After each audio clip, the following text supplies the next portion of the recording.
FIS की अगर आप नंबर्स की बात करेंगे सर, इस महीने में रिकॉर्ड बिकवाली एफआईएस की ओर से हमने बनती हुई दिखी है। अभी तक अगर हम देखें भारत में जो बिकवाली का आंकड़ा है एफआईएस का, अक्टूबर महीने की जहाँ तक बात है, 82,481 करोड़ रुपए का जो नंबर है वो बिकवाली के तौर पर अब तक, अक्टूबर का महीना खत्म नहीं हुआ है सर, अभी 7-8 दिन बाकी हैं, तो रिकॉर्ड बिकवाली है। अब तक इतनी बड़ी बिकवाली कभी नहीं हुई। लेकिन हाँ, इसके सामने इसको काउंटर करने के लिए जो डीआईएस हैं, जो घरेलू संस्थागत निवेशक हैं, उनकी ओर से खरीदारी लगातार जारी है। 77,403 करोड़ रुपए की खरीदारी उनकी ओर से हुई है। तो नेट नेट अगर आप देखेंगे, जो 82,500 करोड़ रुपए के आसपास की बिकवाली एफआईएस की हुई है और उसके सामने जो 77,000 करोड़ रुपए से ज़्यादा की डीआईएस की खरीदारी हुई है, इसको आप नेट नेट करके देखेंगे तो 5,000 करोड़ रुपए के आसपास की आपको बिकवाली नजर आएगी। तो जितनी बिकवाली विदेशी संस्थागत निवेशकों की ओर से की गई है, उसको ऑलमोस्ट जो हमारे घरेलू संस्थागत निवेशक हैं, जिनके पास एसआईपी के रूप में हर महीने 24,000 करोड़ रुपए से ज़्यादा की रकम जारी है, वो उसको ऑलमोस्ट एब्जॉर्ब कर चुके हैं। लेकिन ये जो बिकवाली हुई है एफआईएस की, उसमें जो बाजार में गिरावट आई है, निवेशकों को अगर आप देखेंगे तो 22 लाख करोड़ रुपए से ज़्यादा का नुकसान ऑलरेडी हो चुका है।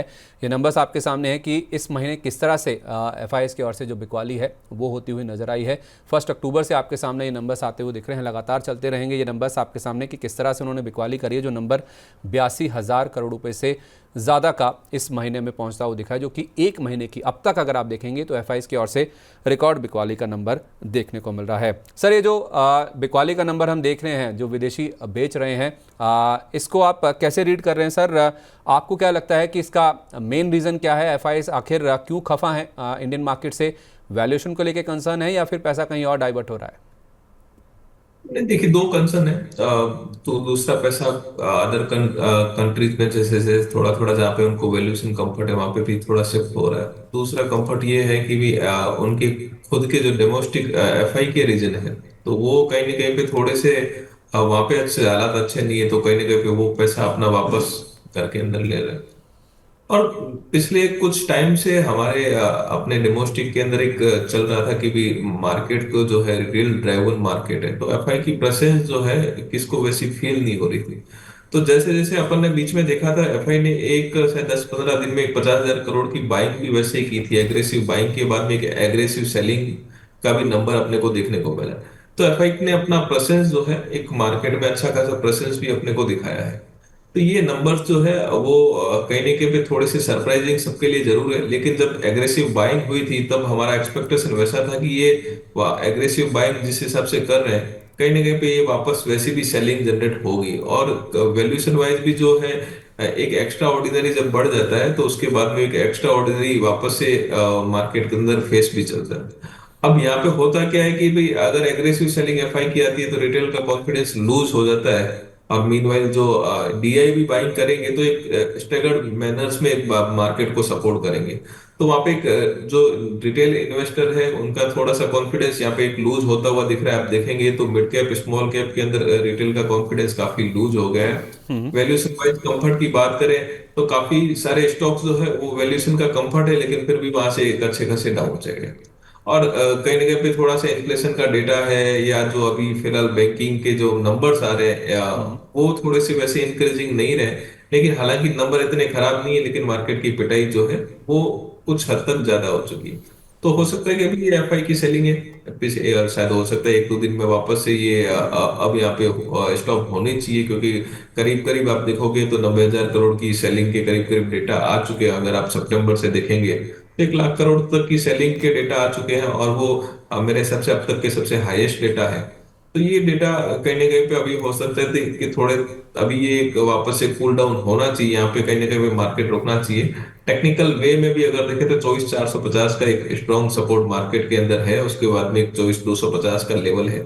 आप देखेंगे डीआई जो है अभी भी इंडेक्स जो है उनके आइटम को एक अच्छा खासा सपोर्ट दे रहे हैं। एक एक ना एक दिन इंडेक्स का आइटम जो है वो वहां पे मार्केट को सपोर्ट कर रहा है। हम्म। बट वो नाकाफी है, क्योंकि एफआई की सेलिंग एग्रेसिव है और मेन वाली 15 दिन की सेलिंग है। इसके लिए मार्केट के अंदर वो फील जो है ज्यादा हो रहा है, और एफआई अपनी प्रेजेंस जो है एक अच्छे लेवल में वहां पे मार्केट में दिखा रहा है। तो मेरे हिसाब से अगर कोई भी लॉन्ग टर्म निवेशक है तो उसको घबराने की जरूरत है नहीं, और पैनिक में वो माल बेचने की भी जरूरत नहीं है आपको, क्योंकि वैल्यूएशन अगर है भी लेकिन फिर भी आपका स्टॉक्स डाउन है तो वैल्यूएशन आपको वापस थोड़े दिन में देखने को मिलेगी। तो ये डेटा जो है थोड़ा सा सरप्राइजिंग जरूर है, बट अगर आपके स्टॉक्स फंडामेंटल है तो आप बेचिए मत, उसको होल्ड करिए, आपके भाव वापस थोड़े टाइम में देखने को मिल जाएंगे। तो मैं सर आपसे एक सवाल पूछने ही वाला था कि ये दौर कितना लंबा चलने वाला है, उसको तो आपने ऑलरेडी एड्रेस कर ही दिया है, लेकिन इस बीच में आपको बता दूं कि 1.5 घंटा हो गया जब से हमने ये कार्यक्रम शुरू किया है और 700 से के आसपास लोग अभी भी हमारे साथ लाइव लगातार जुड़े हुए हैं। तो दर्शकों का भरपूर प्रेम है, आप लगातार इसी तरह से बने रहिए। अगर आपको ये कार्यक्रम पसंद आ रहा है तो आप इस शो का लिंक अपने दोस्तों, मित्रों के साथ, सहयोगियों के साथ, रिश्तेदारों के साथ भी शेयर कर सकते हैं। सर, चाइना आपने एक नाम लिया कि अदर कंट्रीज़ में पैसा डाइवर्ट होता हुआ नज़र आ रहा है, तो थोड़ा चाइना से कंपैरिजन करने की कोशिश करते हैं कि हम चाइना के सामने किस तरह से खड़े हुए हैं। चाइना में जिस तरह की रैली हमने बनती हुई देखी है, जिस तरह से पैसा बना डाइवर्ट हुआ है, वहाँ पे जो स्टिमुलस पैकेज की बातचीत हुई है पिछले एक महीने में, जहाँ हम 4% के आसपास करेक्ट हुए हैं, इतनी बड़ी बिकवाली के बावजूद 4% ही टूटे हैं।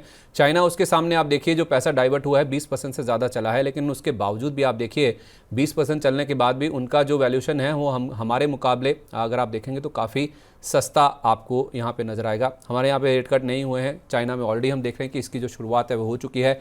स्टिमुलस पैकेज आ रहे हैं, मेजर रिफॉर्म्स वहाँ पे होते हुए नज़र आ रहे हैं, और जो पॉलिसी है हमारे यहाँ अभी भी टफ है स्टैंड आरबीआई का कि जब तक महंगाई काबू में नहीं आएगी तब तक यहाँ पे ईजिंग नहीं होती हुई दिखेगी, और वहाँ पे ईजिंग ऑलरेडी शुरुआत हो भी चुकी है। हालांकि उनकी इकोनॉमी हमारी इकोनॉमी से कंपैरिजन किया जाए तो काफ़ी ज़्यादा दिक्कत में है, हमारी इकोनॉमी अभी भी काफ़ी स्ट्रांग है। एक इन्फ्लेशन की बात को छोड़ दें तो बाकी नंबर्स हमारे चाइना के मुकाबले बहुत ही अच्छे, बहुत ही स्ट्रांग निकल के सामने आ रहे हैं। तो ये कंपैरिजन है पूरा सर इंडिया और चाइना का जो कि आपके सामने है।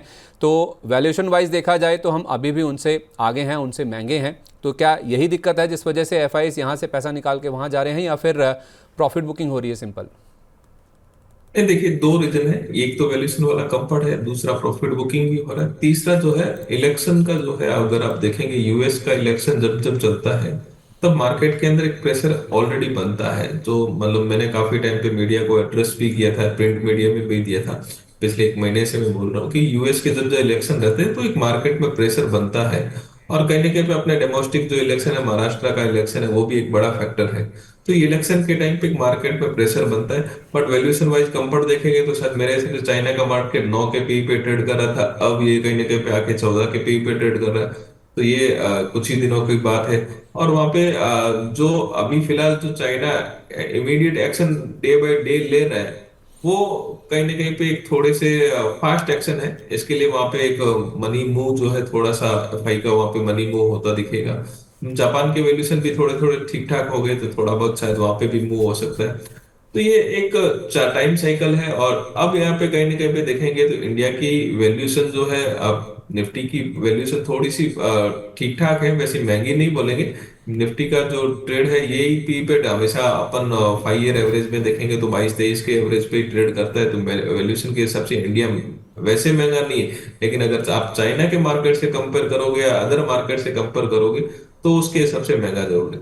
तो यूएस का इलेक्शन है, महाराष्ट्र का इलेक्शन है, ये सारे फैक्टर है। कहीं ना कहीं पे एक साइकिल चर्निंग होती है जहाँ पे प्रॉफिट बुकिंग मार्केट के अंदर होता है, तो वो साइकिल अपने को देखने को मिलेगी। और यहाँ पे एक घरेलू फैक्टर भी है, काफी सारे इंसिडेंट्स अभी ऐसे ऐसे हो रहे हैं जिससे भी क्या है कि थोड़ा सा इकोनॉमी को हर्ट होता है। और कहीं ना कहीं पे अभी जैसे सेबी के अभी जो एक्सचेंज के जो खर्चे वगैरह भी बढ़ जाते हैं, तो उसके कारण से भी कहीं ना कहीं पे थोड़े से इन्वेस्टर, जो बड़े इन्वेस्टर का है, वहां पे थोड़ा सा कॉन्फिडेंस लूज होता है। तो ये कुछ एक फैक्टर है जहाँ पे उसके कारण से एक नॉमिनल सेलिंग बनती है। But overall long term story है, कोई इंडिया में वैसी कोई प्रॉब्लम फिलहाल है नहीं, और ये स्टोरी अभी भी यहाँ से लंबा चलने वाली है। तो ये एक पार्ट एंड पार्सल है मार्केट का, जो हमारे को अब देखना पड़ेगा, और हमारे को पार्ट एंड पार्सल को पार्ट भी बनना पड़ेगा।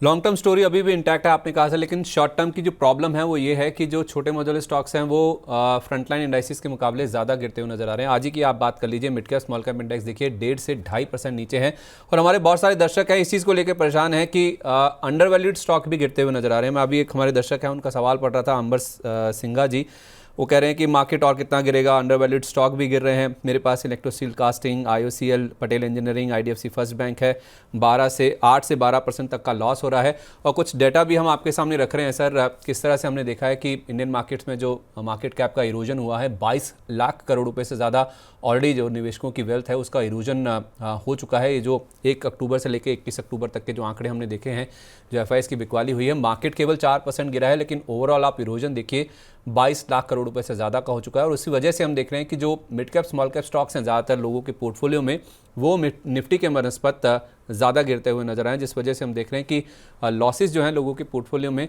वो काफ़ी ज़्यादा देखने को मिल रहे हैं। तो जो पोर्टफोलियो में mid cap small cap stocks है जिनमें लोग फंसे हुए हैं, जो कि अंडर वैल्यूड भी हैं, वो भी जानते हैं, उनका जो पेशेंस है, जो टेस्ट कर रहे हैं स्टॉक्स, उनको क्या राय देंगे सर आप? देखिए, जैसे जैसे मिड एंड स्मॉल कैप है, तो मिड एंड स्मॉल कैप चलते भी वैसे ही हैं तो गिरेंगे भी वैसे ही। तो ये चीज अपने को समझनी पड़ेगी। निफ्टी के स्टॉक्स वैसा आपको रिटर्न देते भी नहीं है, तो वैसा आपका स्टॉक्स वैसे टूटते भी नहीं है। तो पहला कंसर्न तो ये है कि स्टॉक्स का नेचर जो है मिड एंड स्मॉल कैप में थोड़ा सा वॉलेटाइल ज्यादा रहता है कंपेरेटिवली निफ्टी। बट अगर अपने को थोड़ा सा लॉन्ग टर्म प्ले करना है, तो आपको एक चीज समझनी होगी, मार्केट के अंदर खाली फंडामेंटल या वैल्यूएशन को भी नहीं, बाकी चीजों को भी समझना पड़ेगा। जैसे अगर आपका निफ्टी के अंदर प्रेशर आता है, तो जैसे जो जो ट्रेडर है तो वहां पे वो अपनी पोजीशन शिफ्ट करते हैं, तो मिड एंड स्मॉल कैप में जो कोई पोजीशन रहती है वहां पे कट कर देते हैं, तो उसका प्रेशर भी मार्केट को देखने को मिलता है। मार्जिन ट्रिगर होते हैं, तो वो ट्रिगर कहीं ना कहीं पे जो है मिड एंड स्मॉल कैप में आता है, तो वहां पे वो एक सेलिंग हो जाती है वो, लेकिन इमीडिएट फॉलो बाइंग वहां पे वापस से आती नहीं, क्योंकि इमीडिएट बाइंग अगर डीआई करता भी है तो इंडेक्स स्टॉक्स में पहले करता है। तो वो एक स्ट्रेगर्ड वे है, वो एक आपको देखना पड़ेगा और वो टाइम थोड़ा सा निकालना पड़ेगा। और वो मिड एंड स्मॉल कैप वापस उठता भी है तो उसमें भी थोड़ा टाइम लगेगा। तो ये एक साइकिल है मार्केट का, वो हमेशा बीच बीच में आते ही रहता है। और मिड एंड स्मॉल कैप में पेन भी आता है तो वैसे ही आता है, रन भी आता है तो वैसे ही आता है। कम से कम रन आता है तो हो सकता है कि 100% 200% तक के भी रिटर्न अपने को देखने को मिलते हैं। तो ये पार्ट एंड पार्सल है, ये हमारे को देखना पड़ेगा। बस ये कंसर्न ये है, अगर आपका पोर्टफोलियो में फंडामेंटली अगर कोई दिक्कत है तो उसको आप चर्निंग कर लीजिए। अगर फंडामेंटली ठीक है तो आप उसको शांति से होल्ड करिए। पैनिक में कोई स्टॉक्स बेचने का टाइम रहता नहीं है। फंडामेंटली बढ़िया है तो आप उसको होल्ड कर लीजिए। फंडामेंटली कहीं भी कोई दिक्कत लगती है तो उसको चर्निंग कर लीजिए, दूसरे स्टॉक्स के अंदर वो कोई अच्छे में मिल रहा है तो वो एक टाइम, अभी फिलहाल के टाइम में वो चीज जरूर की जा सकती है।